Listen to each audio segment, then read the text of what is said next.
വിഷ്ണുശാലിനിയുടെ latest എപ്പിസോഡിൽ മന്ത്രി അങ്ങനെ പറയുന്നുണ്ട്, ഞാൻ എന്ത് നടപടി എടുക്കും എന്നാണ് എല്ലാവരും ഇങ്ങനെ ഉറ്റുനോക്കിക്കൊണ്ടിരിക്കുന്നത്.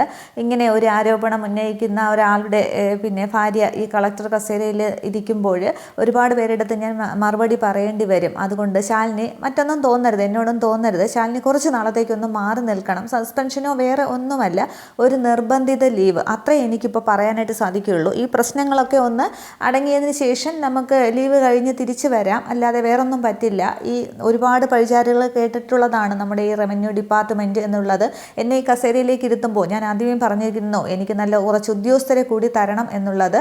ഒരു അഴിമതിയും ഒന്നുമില്ലാതെ ഇത്രയും വരെ എത്തിച്ചു, കറ പുരളാതെ. അതുകൊണ്ട് ഇനിയും അങ്ങോട്ട് അങ്ങനെ തന്നെ ആയിരിക്കണം.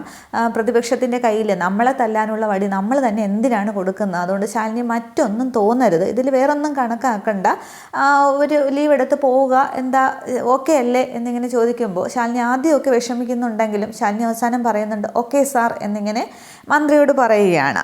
ഇതേ സമയം അവിടെ സത്യഭാമയുടെ പഴയ വീട്ടിൽ ഉപേന്ദ്രൻ ഇങ്ങനെ വെളിയിൽ ഫോൺ വിളിച്ചുകൊണ്ട് നിൽക്കുന്നുണ്ട്. ഈ സമയത്ത് ചന്ദ്രബോസ് കാറിൽ എത്തുകയാണ്. അന്നേരം ഇറങ്ങിയ ഉടനെ ഉപേന്ദ്രൻ ഓടിച്ചെന്ന് കൈ കൊടുക്കുകയാണ്, സന്തോഷമായി എന്ന് പറഞ്ഞിട്ട്. ആ ഒരു കളക്ടറെ ലീവ് എടുപ്പിക്കാനായിട്ട് ചന്ദ്രബോസ് തന്നെയാണ് കളിച്ചത്. ആ ഒരു കാര്യം അവരെ അകത്ത് കയറിയതിന് ശേഷം പറയുന്നുണ്ട്. വിഷ്ണുവിൻ്റെ വണ്ടിയിൽ സ്പിരിറ്റ് വെച്ചതിനെ കുറിച്ചുമൊക്കെ പറയുകയാണ്. എന്നിട്ട് അകത്തേക്ക് കയറുമ്പോൾ അവിടെ സുസ്മിതയും രോഹിത്തും ഒക്കെ ഉണ്ട്. മദ്യക്കുപ്പിയൊക്കെ ആയിട്ടിരിക്കുകയാണ്. ഓരോ ഗ്ലാസ്സിലേക്കൊക്കെ ഒഴിക്കുന്നുണ്ട്. എന്നിട്ട് എല്ലാവരുടെയും കയ്യിലേക്ക് കൊടുക്കുകയാണ്. അന്നേരം ഇതെങ്ങനെ ഒപ്പിച്ചു ചിറ്റപ്പൻ എന്ന് പറയുമ്പോൾ, ചിറ്റപ്പൻ നമുക്ക് വേണ്ടി ചെയ്ത പുണ്യം തന്നെയാണെന്ന് പറയുമ്പോൾ, ഈ ഒരു കുപ്പിയിലെന്ന് എന്നെ ഒതുക്കാമെന്ന് വിചാരിക്കേണ്ട എന്നിങ്ങനെ ചന്ദ്രബോസ് പറയുന്നുണ്ട്. അന്നേരം ഇത് ചിറ്റപ്പൻ നമുക്ക് വേണ്ടി ചെയ്ത പുണ്യം തന്നെയാണ്. അത് അതിനെ മുഖം നോക്കാതെ തന്നെ ഈ സുസ്മിത കാശ് വാരി എറിയും എന്ന് പറയുന്നുണ്ട്. അതിനുശേഷമാണ് ഈ സംഭവങ്ങളൊക്കെ ഇങ്ങനെ ഹാളിലൂടെ അരങ്ങേറുമ്പോൾ ശ്യാമയാണെങ്കിൽ മോളിലെ ലാൻഡിങ്ങിൽ വന്നതെല്ലാം ഇങ്ങനെ കേട്ടുകൊണ്ട് നിൽക്കുകയാണ്. തുടർന്ന് ഉപേന്ദ്രൻ പറയുന്നുണ്ട്, ഇന്നത്തെ ചിയേഴ്സ് നമ്മൾ പറയുന്നത് ഒരു ഇരട്ട ജീവപര്യന്തത്തിന് വേണ്ടിയിട്ടാണെന്ന്. അന്നേരം രോഹിത് ചോദിക്കുന്നുണ്ട്, ഇരട്ട സന്തോഷം എന്ന് കേട്ടിട്ടുണ്ട്, ഈ ജീവപര്യന്തം എന്താണെന്ന്. അന്നേരം ഇത് ഒരു ജീവപര്യന്തം തന്നെയാണ്. കളക്ടർക്കാണെങ്കിൽ ലീവ് എടുത്ത് വീട്ടിലിരിക്കേണ്ടി വന്നു. ഭർത്താവിനെ അന്വേഷിച്ച് നാട് മുഴുവൻ പോലീസ് നടക്കുന്നു.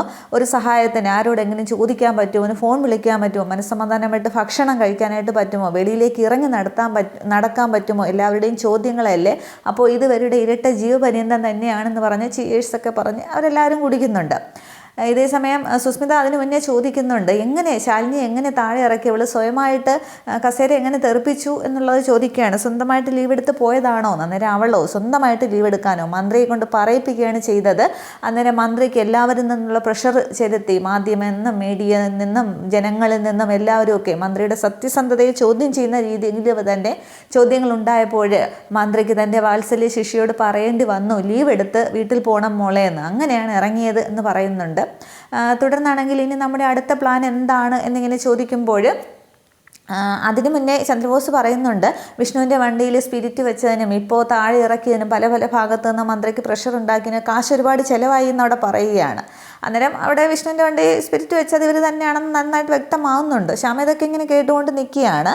അതിനുശേഷമാണ് അടുത്ത പ്ലാൻ എന്താണെന്ന് ചോദിക്കുമ്പോൾ ഇനി ഒരു വെടിവെപ്പാണ്, കാടടക്കിയുള്ള വെടിവെപ്പ്. ഒളിച്ചിരിക്കുന്ന വിഷ്ണുവിനെ പുറത്തു കൊണ്ടുവരണം, എന്നാലേ നമുക്ക് വീണ്ടും കളികൾ മുന്നോട്ട് പോകാനായിട്ട് സാധിക്കുകയുള്ളൂ എന്ന് പറയുമ്പോൾ അവന് കുറുക്കൻ്റെ ബുദ്ധിയാണ്. രോഹിത് പറയുകയാണ്, കുറുക്കൻ്റെ ബുദ്ധിയാണ്. കുറേ കാലം വിഷ്ണു ബ്രോ എന്ന് പറഞ്ഞ് വിളിച്ച് ഞാൻ പുറകെ നടന്നതല്ലേ, അപ്പോൾ അവൻ ഒളിച്ചിരിക്കുന്ന ഓരോ നിമിഷവും നമ്മൾ ഭയക്കണം. പ്രത്യേകിച്ച് ചന്ദ്രബോസ് സാറിന് എന്ന് പറയുമ്പോൾ അങ്ങനെ നീ എന്നെ താഴ്ത്താനും നോക്കണ്ട, ഇത്രയുമൊക്കെ ചെയ്യാമെങ്കിൽ ബാക്കി കൂടി എനിക്ക് ചെയ്യാം. ഒരു അസിസ്റ്റൻറ്റ് കമ്മീഷണർക്ക് ഈ പ്രതിയെ പിടിക്കുന്ന വേളയിൽ ജീവൻ രക്ഷാർത്ഥം എന്ന രീതിയിൽ ഷൂട്ട് ചെയ്യാനുള്ള അധികാരമൊക്കെ ഉണ്ട് എന്ന് പറയുമ്പോൾ ശ്യാമ ഇതൊക്കെ കേട്ടുകൊണ്ടിരിക്കുകയാണ്. അന്നേരം സുസ്മിത ചോദിക്കുന്നുണ്ട്, അത് അവസാനത്തെ ഇടവല്ലേ, ഇനി ആദ്യം അവനെ പുറത്ത് ചാടിക്കണം, അതിനുശേഷമാണ് ബാക്കി കാര്യങ്ങളെന്ന് പറയുമ്പോൾ അപ്പോൾ ഇവിടെ വീണ്ടും നമുക്ക് നമ്മുടെ പരിപാടിയുമായിട്ട് മുന്നോട്ട് പോകാം, വീണ്ടും ഇവിടെ മധ്യരാജാക്കന്മാർ പിറവിയെടുക്കുകയാണ് എന്നിങ്ങനെ ഉപേന്ദ്രൻ പറയുമ്പോൾ അല്ലല്ല ഒരു റാണി കൂടി ഉണ്ട് എന്ന് പറയുമ്പോൾ അവരെല്ലാവരും അങ്ങ് ചിരിക്കുന്നുണ്ട്. അന്നേരം രോഹിത് പറയണം, അപ്പോൾ ഞാനോ എന്ന്. അന്നേരം ചന്ദ്രബോസ് പറയുകയാണ്, നീ അതല്ലേ ഇതിൻ്റെ നടത്തിപ്പുകാരൻ, സർവ്വത്തിൻ്റെയും അധിപൻ നീ അല്ലേ എന്ന് പറയുമ്പോൾ രോഹിത്തിനും ആകെപ്പാടെ സന്തോഷമാകണം. അന്നേരം സുസ്മിത ഇങ്ങനെ ആകെ ദേഷ്യത്തിൽ നിൽക്കുകയാണ്. ശാലിനിയെ ലീവ് എടുത്ത് വീട്ടിലിരുത്തി ഇനി വിഷ്ണുവിനെ കയ്യിൽ കിട്ടിയാൽ ബാക്കി പെരുമാറാം എന്നുള്ളൊരു ഉദ്ദേശത്തിലാണ് പറയുന്നത്. അതിനുശേഷം സുസ്മിത പറയുന്നുണ്ട്, ഇതെല്ലാം കൂടി ആകുമ്പോൾ കളക്ടർക്ക് ഒന്നുകിൽ ജോലി രാജിവെക്കേണ്ടി വരും, അല്ലെങ്കിൽ ട്രാൻസ്ഫർ വാങ്ങിച്ച് പോകേണ്ടി വരും, അന്യ സംസ്ഥാനത്തേക്ക് പോകേണ്ടി വരും, ഇല്ലെങ്കിൽ നമ്മൾ പോവിപ്പിക്കും എന്നിങ്ങനെ പറഞ്ഞ് അവർ അങ്ങ് ആഘോഷ പരിപാടികൾ തുടരുന്നുണ്ട്. ശ്യാമ ഇതെല്ലാം കേട്ടിങ്ങനെ വിഷമിച്ച് നിൽക്കുന്നുണ്ട്. ഇതേ സമയം ശാരദാമ്മയാണെങ്കിൽ അവിടെ മിറ്റമൊക്കെ തൂത്തുകൊണ്ട് നിൽക്കുമ്പോൾ പപ്പിയും സത്യയും കൂടി വരുന്നുണ്ട്. അന്നേരം പിള്ളേരോ എന്ന് പറഞ്ഞാൽ ഇതെന്താ സ്കൂള് നേരത്തെ വിട്ടോ എന്നിങ്ങനെ ശാരദാമ്മ ചോദിക്കുമ്പോൾ പപ്പി ഓടി വന്നങ്ങ് ശാരദാമ്മയെ കെട്ടിപ്പിടിച്ച് കരയുകയാണ്. ഞാനിനി അങ്ങോട്ടത്തേക്ക് പോകുന്നില്ല ശാരദാമ്മ. അന്നേരം അങ്ങോട്ടത്തേക്ക് പോകുന്നില്ലെന്നോ, അതെന്താന്ന് ചോദിക്കുമ്പോൾ സത്യ പറയുന്നുണ്ട് പപ്പിയുടെ അച്ഛൻ അവിടെ ആകെ ബഹളമാണ്, ശ്യാമാൻ്റെ തല്ലാനൊക്കെ ചെന്നു, പപ്പിക്ക് അങ്ങോട്ട് പോകണമെന്നേ ഇല്ല എന്ന് പറയുമ്പോൾ അതൊക്കെ ശരി തന്നെ, പക്ഷേ ഇങ്ങോട്ടത്തേക്ക് വരുന്നവർ അവിടെ ആരുടെങ്കിലും പറഞ്ഞോ എന്ന് ചോദിക്കുകയാണ്. അന്നേരം ഇവിടെ വന്നിട്ട് ശാരദാമ്മയെ കൊണ്ട് വിളിച്ച് പറയിപ്പിക്കാമെന്ന് കരുതിയെന്ന് പപ്പി പറയുകയാണ്. തുടർന്ന് സത്യ പറയുന്നുണ്ട് വേഗം വിളിച്ചു പറഞ്ഞു, ഇനി അതിൻ്റെ പേരിൽ പുലിവാലൊന്നും പിടിക്കണ്ടെന്ന്. അന്നേരം സത്യ ഇങ്ങനെ ശാരദാമ്മ ശ്രദ്ധിക്കുന്നുണ്ട് ആ ഒരു സംസാര രീതിയിൽ. എന്നിട്ട് വാ പപ്പി എന്നും പറഞ്ഞുകൊണ്ട് സത്യ പപ്പിയെ വിളിച്ചുകൊണ്ടങ്ങ് അകത്തേക്ക് പോവുകയാണ്. തുടർന്ന് ശാരദാമ്മ ശ്യാമയെ ഫോൺ ചെയ്യുന്നുണ്ട്. അന്നേരം മോളെ നീ എവിടെയാണെന്ന് ചോദിക്കുമ്പോൾ ശ്യാമയാണെങ്കിൽ ഓട്ടോയിൽ സ്കൂളിലേക്ക് പോയിക്കൊണ്ടിരിക്കുകയാണ്. ഞാൻ പപ്പിയെ വിളിക്കാനായിട്ട് സ്കൂളിലേക്ക് പോവുകയാണെന്ന് പറയുമ്പോൾ എന്നാൽ പോകണ്ട, പിള്ളേർ ഇവിടെ എത്തിയിട്ടുണ്ട്, അവരിവിടെ ഉണ്ട് എന്ന് പറയുകയാണ്. അന്നേരം അവിടെയോ ചോദിക്കുമ്പോൾ അതൊക്കെ വന്നിട്ട് പറയാം, നീ ഇങ്ങോട്ടത്തേക്ക് വാ എന്ന് പറയുമ്പോൾ ശ്യാമ ഓട്ടോയോട് ഈ കുടുംബശ്രീ വീട്ടിലേക്ക് പോകാനായിട്ട് പറയുന്നുണ്ട്. ഇതേ സമയം അവിടേക്ക് ഒരു ഓട്ടോ വന്ന് നിൽക്കുന്നുണ്ട്. ശ്യാമയാണെന്ന് കരുതി ശാരദാമ്മ നോക്കുമ്പോൾ അതിൽ നിന്ന് ശാലിനിയാണ് ഇറങ്ങുന്നത്. അന്നേരം ശാലിനി മോളെന്താ ഓട്ടോയിൽ എന്നിങ്ങനെ പറയുമ്പോൾ വിഷ്ണുവേട്ടൻ്റെ സ്പിരിറ്റ് കേസ് വളരെ പ്രശ്നമായിരിക്കുകയാണ്, എന്നോട് ലീവ് എടുത്ത് മാറി നിൽക്കാനായിട്ട് പറഞ്ഞു എന്നിങ്ങനെ പറയുമ്പോൾ ശാരദാമ്മ ചോദിക്കുന്നുണ്ട് അത് മോളുടെ ജോലിക്ക് പ്രശ്നമൊന്നും ആവില്ലല്ലോ എന്ന്. അന്നേരം പ്രശ്നമായതുകൊണ്ടല്ലേ ലീവ് എടുത്ത് പോകാൻ പറഞ്ഞത് എന്ന് പറഞ്ഞ് ശാലിനിയാണെങ്കിൽ അകത്തേക്ക് ഉമ്മറത്തേക്ക് കയറിയ തിണ്ണയിൽ ഇരിക്കുന്നുണ്ട്. അന്നേരം എല്ലാം പ്രശ്നങ്ങളാണല്ലോ, രോഹിത് ബഹളം ഉണ്ടാക്കിയെന്ന് പറഞ്ഞ് പപ്പിതേ സത്യോടൊപ്പം ഇവിടെ വന്നിട്ടുണ്ടെന്ന് പറയുകയാണ്. അന്നേരം അയ്യോ എന്നിട്ട് എന്ന് പറയുമ്പോൾ ഞാൻ ശ്യാമയോട് വിളിച്ചു പറഞ്ഞു ഇങ്ങോട്ടത്തേക്ക് വരാനായിട്ടെന്ന്. അന്നേരം ശാലിനി പറയുന്നുണ്ട് രോഹിത്തിനെ ഇപ്പോൾ നിയന്ത്രിക്കുന്നത് മുഴുവൻ സുസ്മിതയാണ്, അവൾ പറയുന്ന അനുസരിച്ചേ ചെയ്യുകയുള്ളൂ, അവൾ കീ കൊടുക്കുന്ന ഒരു പാവയെ പോലെയാണ് രോഹിത്ത് പെരുമാറുന്നത്, കൂടെ ചന്ദ്രബോസും ഉപേന്ദ്രനും ഒക്കെ ഉണ്ട് എന്നിങ്ങനെ ശാലിനി സംസാരിച്ചുകൊണ്ടിരിക്കുമ്പോൾ ശ്യാമയും എത്തുന്നുണ്ട്.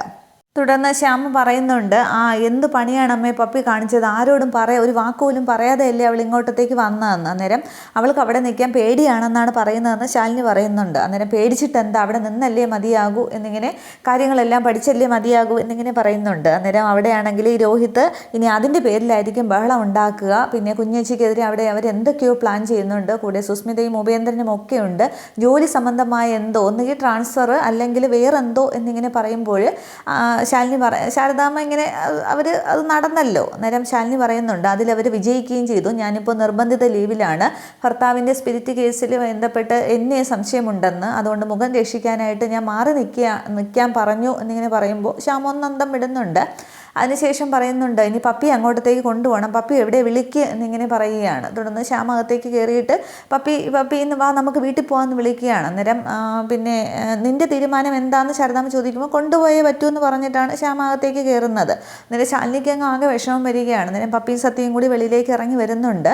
അന്നേരം ശാലിനി പറയുന്നുണ്ട് അവൾക്ക് പേടിയായിട്ടല്ലേ എന്ന്. അന്നേരം പേടിച്ചിട്ട് മാറി നിന്നാൽ ഇങ്ങനെയൊക്കെയല്ലേ ജീവിതം പഠിക്കുകയുള്ളൂ, കുട്ടികളും ഇങ്ങനെ പേടിച്ച് വളർന്നാലേ ജീവിതം പഠിക്കുകയുള്ളൂ എന്നിങ്ങനെ പറഞ്ഞിട്ട് പപ്പി നമുക്ക് വീട്ടിൽ പോകാമെന്നും പറഞ്ഞ് പപ്പിയുടെ കൈ പിടിക്കുകയാണ്. അന്നേരം ഞാൻ വരുന്നില്ല, ഞാൻ ഇവിടെ നിന്നോളാം, ഞാൻ സത്യയുടെ കൂടെ ഇവിടെ നിന്ന് സ്കൂളിൽ പോയിക്കോളാം എന്ന് പറയും. അന്ന് ശരിയാവില്ല, നിന്നെ നോക്കി എൻ്റെ അച്ഛൻ അവിടെ നിൽക്കുകയാണ്, എനിക്കിങ്ങനെ വഴക്ക് കേൾക്കാനൊന്നും വയ്യ, ഇനി അതിൻ്റെ പേരിലായിരിക്കും ബഹളം, വന്നേന്നും പറഞ്ഞിട്ട് ബലമായിട്ട് ശ്യാമ ഈ പപ്പിയും പിടിച്ചുകൊണ്ട് വെളിയിലോട്ട് ഇറങ്ങുമ്പോൾ ശ്യാമയുടെ കൈ തട്ടി മാറ്റിയിട്ട് ചേച്ചിയമ്മയെന്നും പറഞ്ഞ് ഓടിച്ചെന്ന് പപ്പി അങ്ങ് ശാലിനിയെ കെട്ടിപ്പിടിക്കുകയാണ്. അന്നേരം ശാലിനിക്ക് ആകെപ്പാടെ അങ്ങ് മനസ്സങ്ങ് വിങ്ങുന്നുണ്ട്.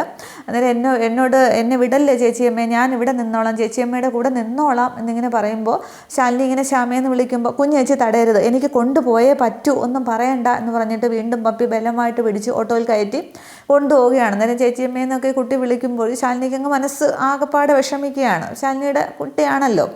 അന്നേരം ശാലിനി ഇങ്ങനെ വിഷമിച്ച് നിൽക്കുമ്പോൾ ശാരദാമ്മ വിഷമം കാണുന്നുണ്ട് ശാലിനിയുടെ. പക്ഷെ എന്നിട്ട് ശാരദാമ്മ മനഃപൂർവ്വം പറയുകയാണ് ശ്യാമയെ കുറ്റം പറഞ്ഞിട്ടും കാര്യമില്ല, പപ്പി ശ്യാമയുടെ മകളല്ലേ എന്നിങ്ങനെ പറയുമ്പോൾ ശാലിനി ഇങ്ങനെ കണ്ണു നിറഞ്ഞ് ശാരദാമ്മയെ നോക്കുന്നുണ്ട്.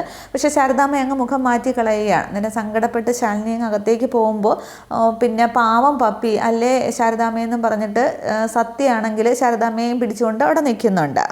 അതിന് മുന്നേ ശ്യാമയും ഒക്കെ ഇവിടെ നിൽക്കുമ്പോൾ ശാരദാമ്മ പറയുന്നുണ്ട് ഈ പ്രശ്നങ്ങളൊക്കെ ഒന്ന് മാറണമെന്നുണ്ടെങ്കിൽ വിഷ്ണു പുറത്ത് വന്നേ മതിയാകൂ, ഇവർക്കൊക്കെ തിരിച്ചടി കൊടുക്കണമെങ്കിൽ വിഷ്ണു പുറത്ത് വരണം എന്ന് പറയുമ്പോൾ ശാലിനിയും പറയുന്നുണ്ട് ഞാൻ അതിനെക്കുറിച്ചാണ് ആലോചിച്ചു കൊണ്ടിരിക്കുന്നത്, വിഷ്ണുവേട്ടൻ പുറത്ത് വരാതെ ഇനി വേറെ ഒന്നും നടക്കില്ല, ശത്രുക്കൾക്ക് നേരിടണമെങ്കിൽ അത് തന്നെയാണ് വേണ്ടത് എന്നിങ്ങനെ ശാലിനിയും പറയുന്നുണ്ട്.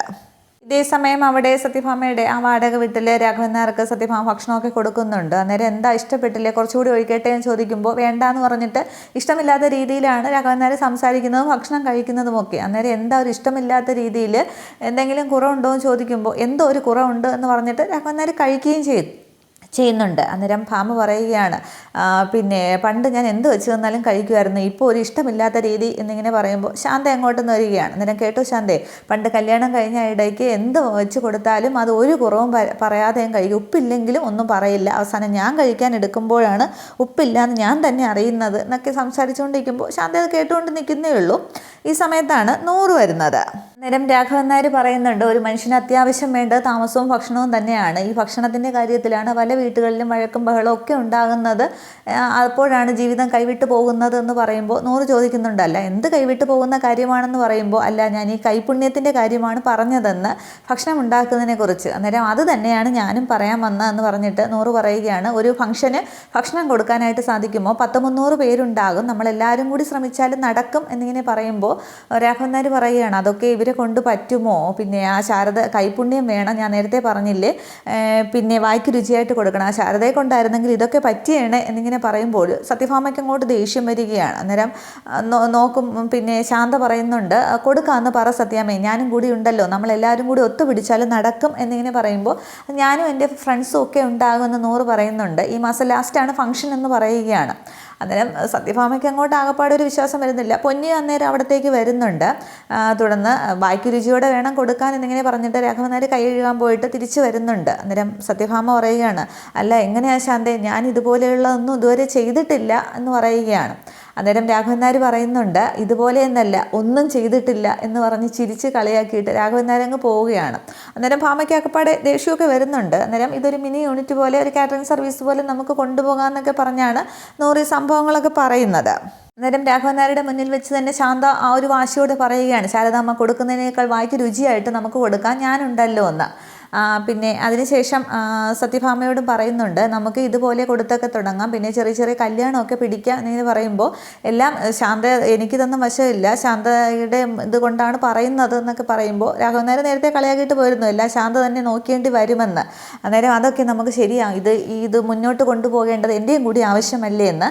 അന്നേരം പാർട്ടിയുടെ അഡ്വാൻസുമായിട്ട് വരാൻ പറയാമെന്ന് നൂറ് പറയുകയാണ്. അന്നേരം ധൈര്യമായിട്ട് പറഞ്ഞു മോളെ എന്ന് ശാന്തയും പറയുന്നുണ്ട്. പക്ഷേ സത്യഭാമയ്ക്ക് അങ്ങോട്ട് ആകെ ഒരു വിശ്വാസമില്ല, ഇതിനെക്കുറിച്ചൊന്നും അറിഞ്ഞുകൂടാത്തത് കൊണ്ട് ശാന്ത പറഞ്ഞ ആ ഒരു വാക്കിൻ്റെ ബലത്തിലാണ് സത്യഭാമ നിൽക്കുന്നതൊക്കെ. തുടർന്ന് ശാന്ത പറയുകയാണ്, മാവ് കുഴച്ച് വെച്ചിട്ടുണ്ട്, ബാക്കിയൊക്കെ നാളെ ചെയ്യാം, ഇന്ന് അല്പം നേരത്തെ പോകണം, ഇല്ലെങ്കിൽ റേഷൻ കട അടയ്ക്കുമോ എന്ന് പറയുമ്പോൾ ആ ശരി പൊയ്ക്കുമോ എന്ന് പറയുമ്പോൾ പോട്ടെ പൊന്നി മോളെ എന്നൊക്കെ പറഞ്ഞിട്ട് ശാന്ത ഇറങ്ങുകയാണ്. തുടർന്ന് ഒരു കാര്യം മറന്നല്ലോ എന്നും പറഞ്ഞ് ശാന്തയുടെ പിന്നാലെ സത്യഭാമ ഇറങ്ങുന്നുണ്ട്. അന്നേരം രാഘവൻ നായർ അവിടെ ഉമ്മറപ്പടിയിൽ പോയി ഇരുത്തായിട്ടുണ്ട്. അന്നേരം നിൽക്കിയെന്ന് പറഞ്ഞിട്ട് ഇത് കയ്യിൽ വെച്ചോ എന്നും പറഞ്ഞ് കുറച്ച് പൈസ കൊടുക്കുകയാണ്, നാളെ നേരത്തെ വരണമെന്ന് പറയുകയാണ്. അന്നേരം ശരിയെന്ന് പറഞ്ഞ് ശാന്ത പോകുന്നുണ്ട്. അന്നേരം ഭാമ അങ്ങ് തിരിയുമ്പോൾ രാഘവൻ നായർ ചോദിക്കുകയാണ്, എന്തോ ഭാമ, ഞാൻ എത്ര നേരമായി ഇരിക്കാൻ തുടങ്ങിയിട്ട് വല്ലതും എടുക്കുന്നില്ലേന്ന് ചോദിക്കുകയാണ്. അന്നേരം എന്ത് എന്നിങ്ങനെ ചോദിക്കുമ്പോൾ അല്ല കഴിക്കാനായിട്ട് വയറ് വിശന്ന് കായുന്നു, എത്ര നേരമായി എന്തെങ്കിലും തന്നിട്ട് എടുത്ത് തന്നാലല്ലേ എനിക്ക് കഴിക്കത്തുള്ളൂ എന്ന് പറയുകയാണ്. അന്നേരം രാഘവൻ നായരുടെ ആ സംസാരം കണ്ടിട്ട് സത്യഭാമ ഇങ്ങനെ അന്തം ഇടുകയാണ്. എന്താ രാഘവേട്ടാ പറയുന്നത്, കുറച്ച് മുന്നല്ലേ കഴിച്ചതെന്ന്. അന്നേരം കഴിച്ചോ, ഞാനോ, എപ്പോഴും ഞാനൊന്നും കഴിച്ചില്ല എന്ന് പറയുകയാണ്. അന്നേരം കറിക്ക് ഉപ്പ് പോരാന്നും പറഞ്ഞ് എന്നെ വഴക്ക് പറഞ്ഞിട്ട് കഴിച്ചില്ലേന്ന് ചോദിക്കുമ്പോൾ ഇല്ല ഞാനൊന്നും കഴിച്ചില്ല എന്നും പറഞ്ഞ് ഒരു കൊച്ചുകുട്ടിയെ പോലെ രാഘവൻ നായർ അവിടെ ഇരിക്കുന്നത് അങ്ങ് പെരുമാറുകയാണ്. അന്നേരം ഭാമ ഇത് അന്തം വിട്ട് നിൽക്കുന്നുണ്ട്. ആ ഒരു ഡോക്ടർ പറഞ്ഞ ആ ഒരു മറയുടെ കാര്യമാണ് അവിടെ അപ്പോഴും പ്രകടമാകുന്നത്.